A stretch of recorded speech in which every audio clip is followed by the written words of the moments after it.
Le pire dans tout ça, l'équipe, vous savez pourquoi je l'ai retrouvé? Parce qu'il y avait un tracker. C'est une voiture ancienne de 2005, mais elle me servait beaucoup, elle était toute option. Parce que j'ai mis un tracker. Et le tracker, la dernière position, eh ben, c'était ici. Et il m'a amené au bon endroit. Je vous conseille, même si vous avez une voiture ancienne, mettez un tracker. Ça coûte même pas 20 euros. Mettez-le et la vie de ma mère, ça peut vous rendre ça va vous rendre très utile. Voilà. Bon allez, je vais rentrer à la maison parce que sinon je vais commencer à pleurer. C'est pas grave.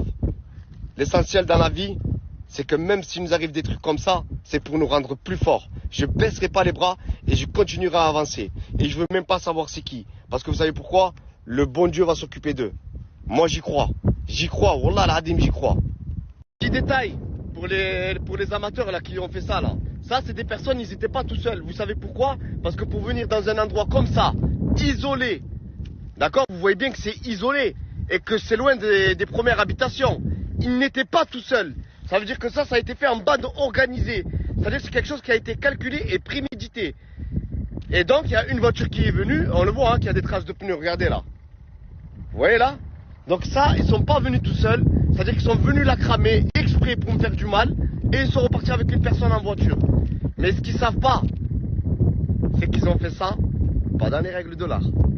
Parce que j'ai des choses et des preuves. Et je crois savoir c'est qui.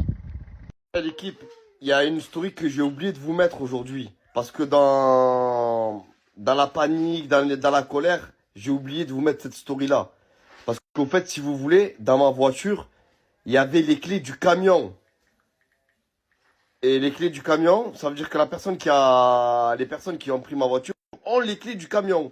Parce que quand elle a brûlé, je suis parti voir s'il restait pas le petit bout. Parce que le fer, ça fond pas. Il y était pas.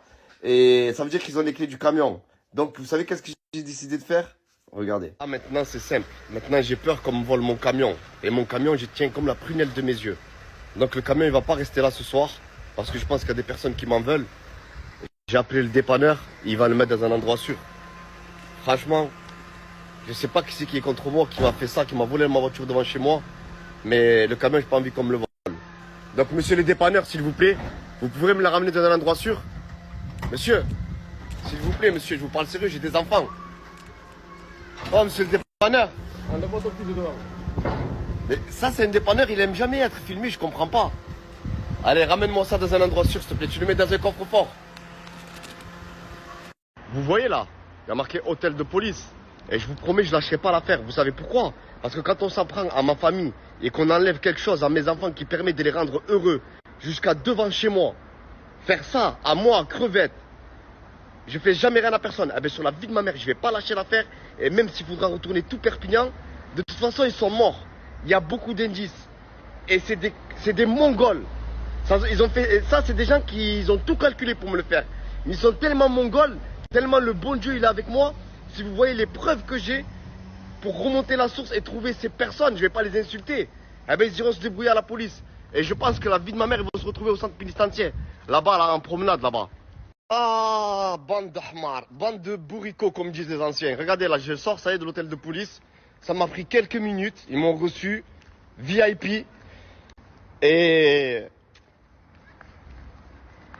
c'est dommage pour ceux qui ont fait ça, parce que vous êtes mis dans une merde. Voilà. Le sort de mes enfants va vous sortir. Et vous n'allez pas vous y attendre. Voilà, en quelques minutes, les preuves, les ci, les ça, les indices. Tout ça pour ça. Voilà, là maintenant, ça va être le parcours du combattant. Parce que dans le véhicule qu'ils m'ont volé, ben, il y avait mes documents officiels. Donc là, je suis obligé de courir partout pour faire tous mes papiers. C'est-à-dire tout ce qui est carte vitale, passeport, pièce d'identité. C'est un truc de malade. Franchement, c'est pas cool du tout. Voilà, la personne qui a fait ça, c'est pas cool du tout. Et j'ai pas les mots. Alerte générale, alerte générale. Là, il y a des informations qui viennent de tomber suite au vol de ma voiture et les personnes qui l'ont brûlée. Des informations sont arrivées. Comme je vous l'avais dit, les personnes qui l'ont volé, c'est des hamars. Des vrais hamars, ils ont laissé beaucoup d'indices. Donc là, on m'a appelé, je pense, pour m'annoncer une bonne nouvelle. Je pense qu'ils ont trouvé c'est qui. Allez, de retour au commissariat. On m'a appelé encore ce matin parce que apparemment, comme je vous dis, c'est des bourricots, les personnes qui m'ont volé la voiture et qui l'ont brûlée. Donc le commissariat m'a dit que ces personnes-là sont allées mettre du gasoil avec. Mais c'est vraiment des... Mais dans les caméras, le problème, c'est qu'on les voit pas bien et ils vont me demander si je peux les reconnaître. Et j'espère vraiment que je vais le reconnaître parce que ça va chier pour eux. Eh ouais, ils sont partis mettre du gasoil avec, mais c'est... Il faut être fou pour faire ça. Et con. Allez, c'est parti. J'espère qu'il va y avoir des bonnes nouvelles. Je vous tiens au jeu, l'équipe. Je vous promets que je vais diffuser leur tête normale. Parce que le mal qu'ils m'ont fait, le mal qu'ils ont fait aux enfants, ils les ont privés de sortie, je ne pouvais plus aller faire les courses. Je devais demander à un ami de me prêter la voiture. Le travail, tout ça. Et le pire, c'est qu'ils n'ont pas eu de pitié. Parce que quand même, je suis connu. Ils savent qui je suis. La voiture, elle est connue dans tout Perpignan. Donc la personne qui a fait ça, elle me connaît très bien. Et je le sais très bien. Ça va chier. Accroche-toi bien, mec.